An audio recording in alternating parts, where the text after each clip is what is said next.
Yes. Alright. So when we're adding and subtracting radicals, it's very much akin to combining like terms. So I want you to think along that same track of combining like terms. We want to make sure that the index is the same and that the radicand are the same. If that's true, then all we have to do is add the coefficients together, and then we've got our simplified radical. 3 plus 6 gives me 9 square root of 5. I have the same radicand here, but the indexes don't match. So those can't be simplified any further. I can't add those together. I can't subtract them because they don't have the correct index. So I first need to check, are my radicands the same? And if so, I need to check to make sure the indexes are the same.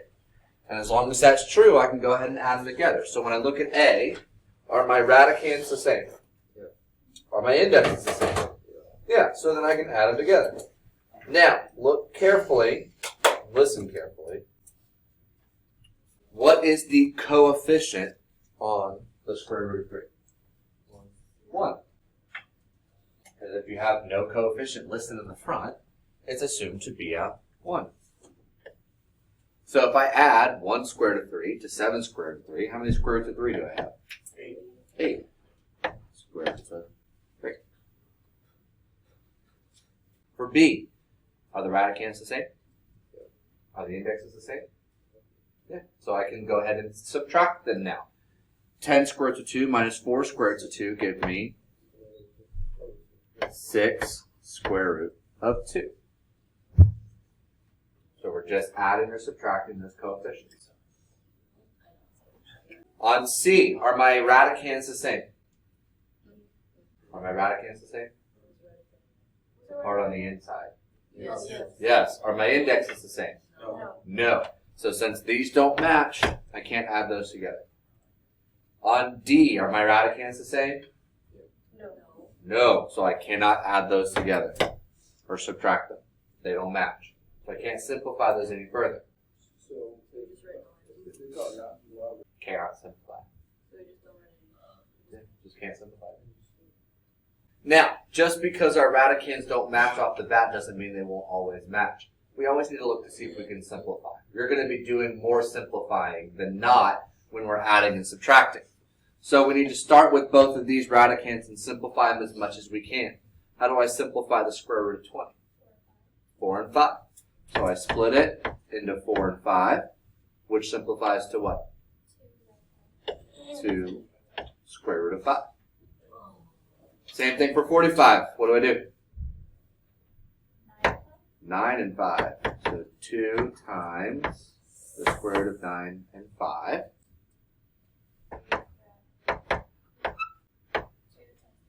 And then what's 2 times 3? 6. So I have 2 square root of 5 plus 6 square root of 5. Now do my radicands match?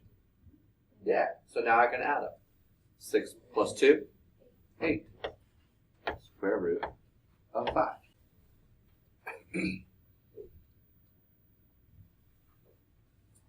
On B, I've got the cube root of 54, the cube root of 16, the cube root of 2. Those are all clearly not the same radicand. So we need to look to simplify them.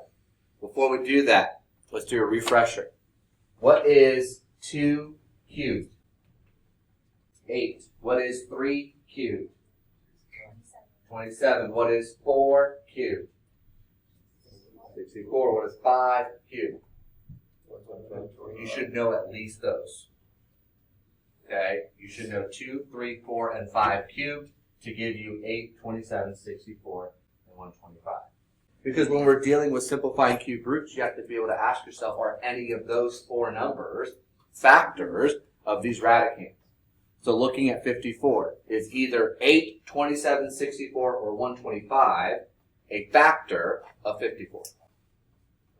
Yes, one of them is. oh yeah. I want you to tell me which one. 6. Out of 8, 27. Oh, 27. 27. 27. There you go. 27 times what gives me 54? 2.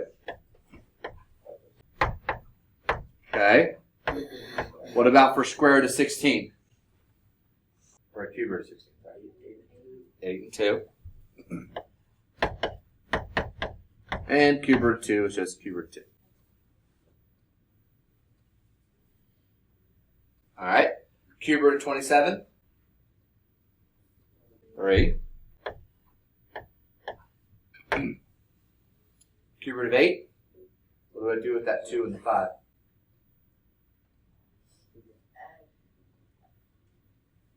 Just keep it. Just keep the 5 and the 2. If I cube root this 8 to get a 2, what do I do with that 2 and this 5? Multiply it.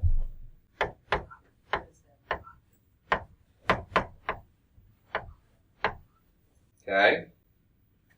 Are all my radicals the same then? Yeah. Are all my indexes the same? Yeah. So why is it minus? Minus 40. What's the cube root of 8? Okay. You got a cube root of 8, then multiply by the 5. So, from left to right, 3 minus 10. Negative 7 plus 1.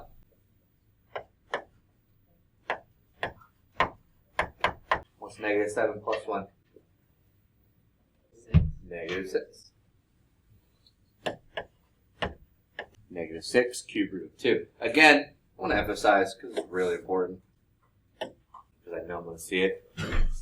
Please make sure that I can clearly tell what your index is and what's not your index. See how much smaller that 3 is compared to the 6? So I can clearly tell what's the index and what's not. If it's square roots, we don't have to worry about it. But anything other than that, please make sure you're clear in writing your index. Alright. Oh, got more terms. Can I take the cube root of 64? Gives me 4. Can I simplify the cube root of 14? Does it have a factor of either 8, 27, 64, 125? No, so I can't simplify it at all.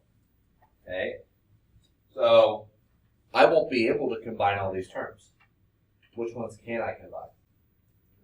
The negative 9 and the 4. To give me what? Negative 5. Negative 5 plus 3 square root of 14. So, on your assessments, and likely on most of your assignments, you're not going to get too many questions like example C and D from that first slide where we just couldn't do anything. It's going to be more akin to this, where you'll be able to combine some of it, but not all of it. So you'll still be left with 2 or 3 or maybe even 4 terms.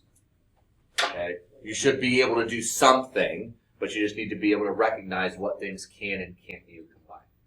Okay? Yeah. 4 plus negative 9 is negative 5.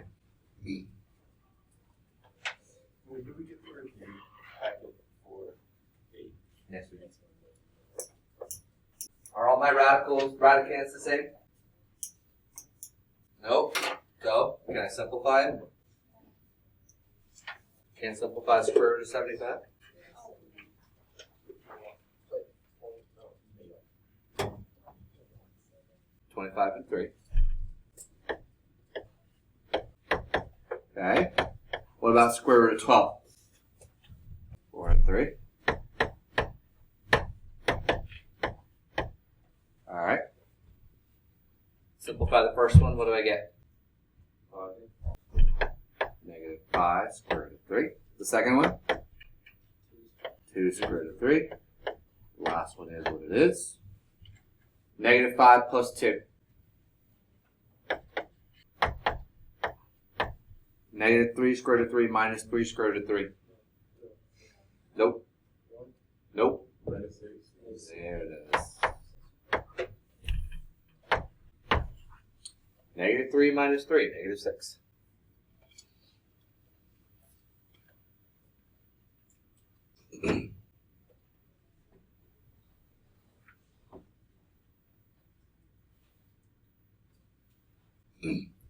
Alright, same thing but with variables. So we need to simplify our radicands because these clearly are the same.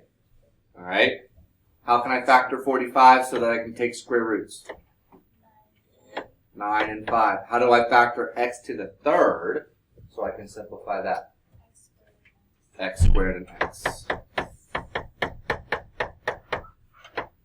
Can I square root 9? What do I get? 3. 3 times 3. Can I square root 5? Nope. Can I square root x squared? Can I square root x? So I'm left with 5x plus x roots of 5x. Okay? Simplify this. Add them together. What's 9x plus x? 10x. Same process, just with variables.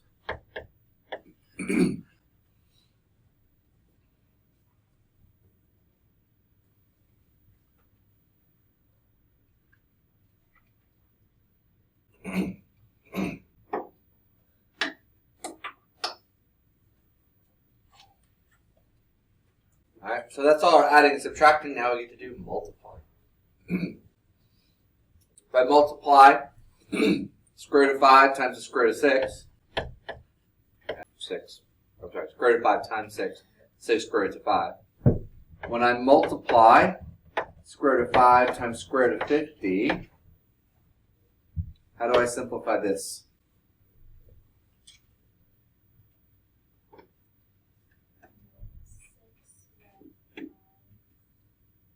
So, this I can't do anything with. But this I can. What am I going to get when I multiply the square root of 5 times the square root of 50?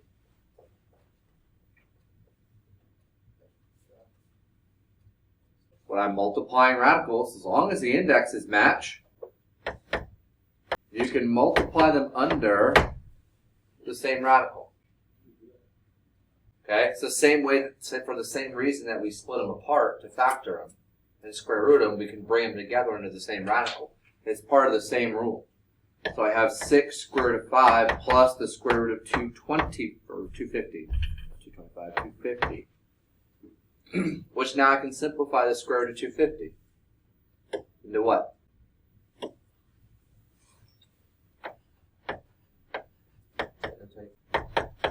Ten and 25.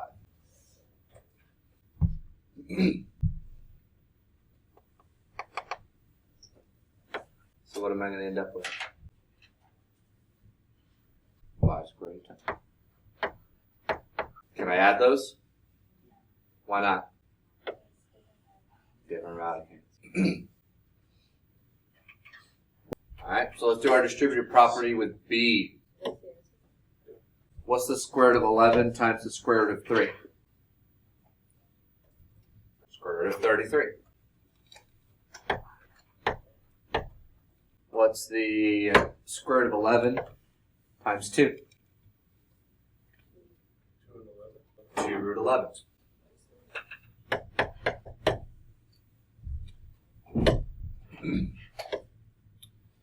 What is negative square root of 7 times square root of 3?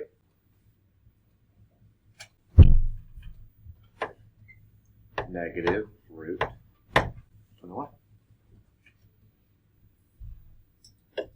And negative square root of 7 times 2. Negative 2 root 7.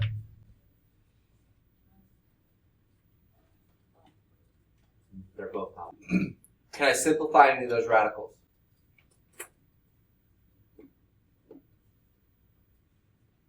(33) has factors of 3 and 11, neither of which are perfect squares. 11 is prime. 21 has factors of 3 and 7, neither of which are perfect squares. 7 is prime. I can't simplify any of those. Any of those radicands match so that I can add them. The positive 2. Oh, wait, no, that's. They have the same coefficient, but they don't have the same radicand. So, that's it. 4 terms. It happens. Can't simplify them at all.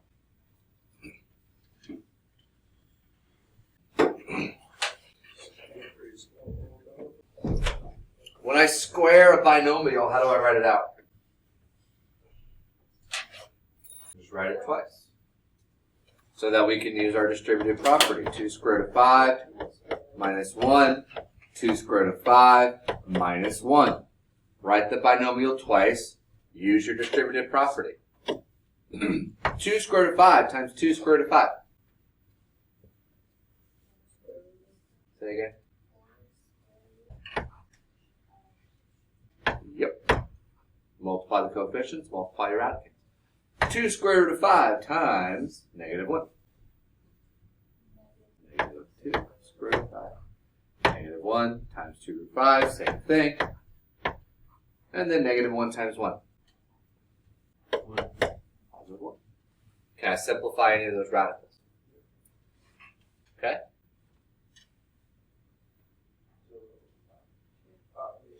So negative 4 root 5, I can combine those. Okay. Anything else? Square root of 25 is 5. And when I multiply it by 4, what do I get? 20. Anything else? Add 1 and 20. Okay. So a lot of simplifying. A little bit of multiplication. A lot of simplifying.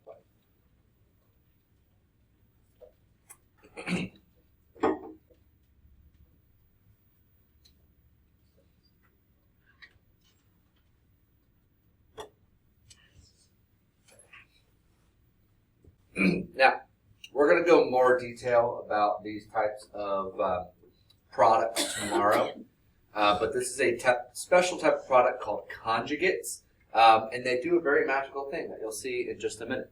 But before then, we're just going to go ahead and multiply. What's the square root of 3x times the square root of 3x? 9x squared. So the square root of 9x squared. Square root of 3x times 7. 7 root 3x. Negative 7 times root 3x. Negative 7. 3x. And negative 7 times 7. Good. Can I simplify any of these radicals? Yep.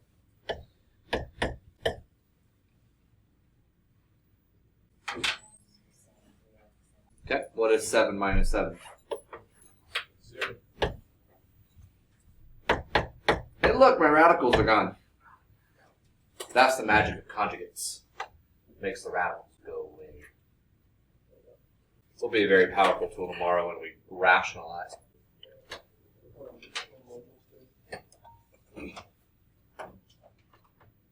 Alright? So what do I do when it's squared? Write it twice. Still gonna have people that just square it individually. It's gonna be a sad day. Okay? Distributive property. Here's the fun one. Square root of x minus 2 times the square root of x minus 2. X squared Nope. minus 4. Nope. Square root of x minus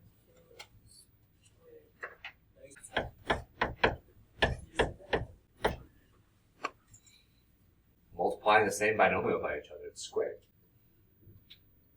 Wouldn't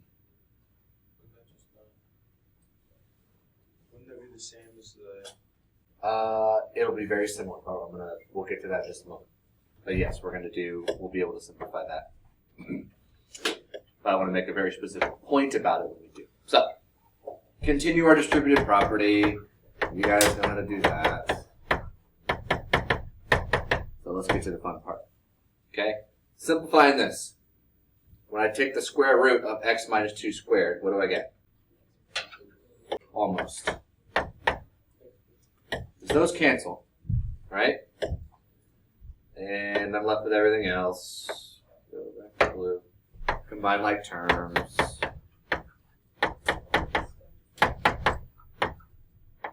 Okay? But because I did this, I have to do something here. So you want to remember.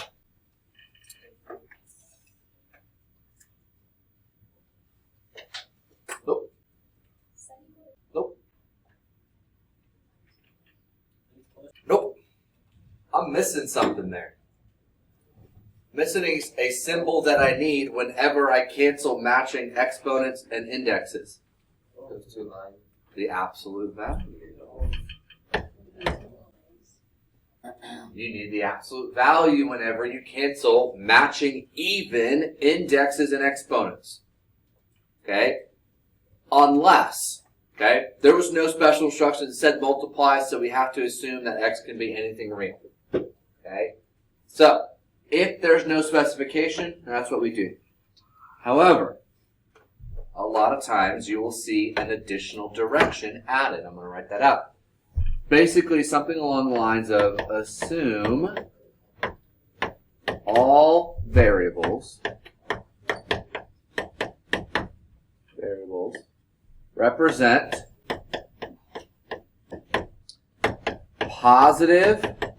Actually, let's clarify that. Not positive, because that leaves out a number. That leaves out one number if I use the word positive.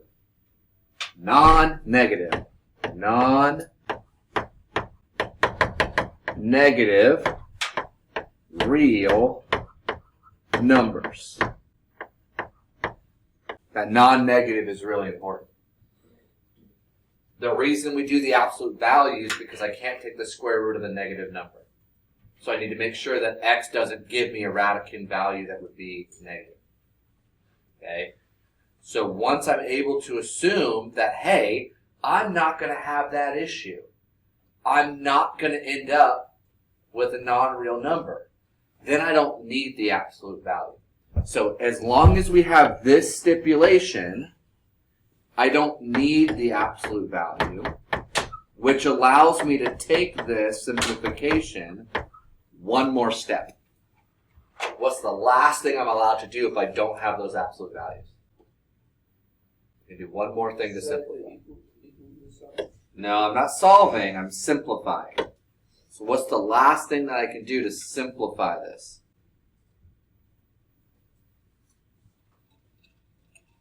Can I simplify any radicals?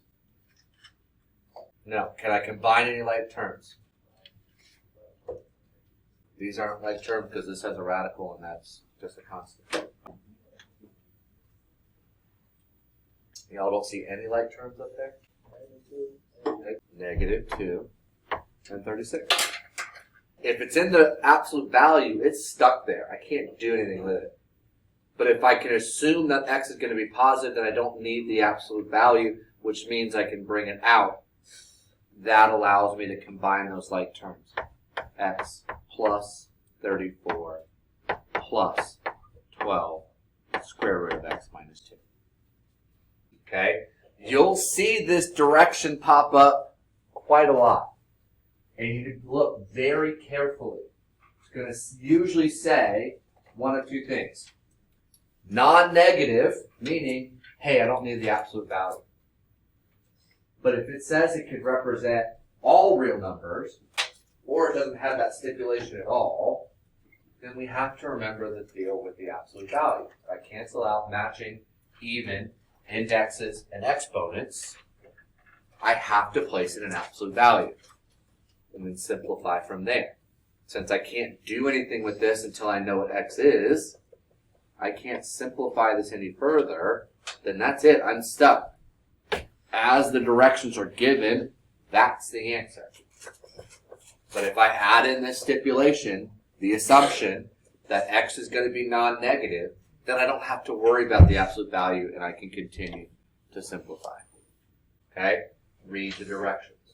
I noticed a lot on the last assessment that cost quite a few points because the directions specified use rational exponents or use radical notation, and you did the opposite. Okay? And so you lost points. If I asked for it to be written in radical notation and you left it with exponents, then you didn't answer the question, and vice versa. So I know it seems boring and tedious, but directions are important. They tell you what to do. So read them, and you'll get all your points.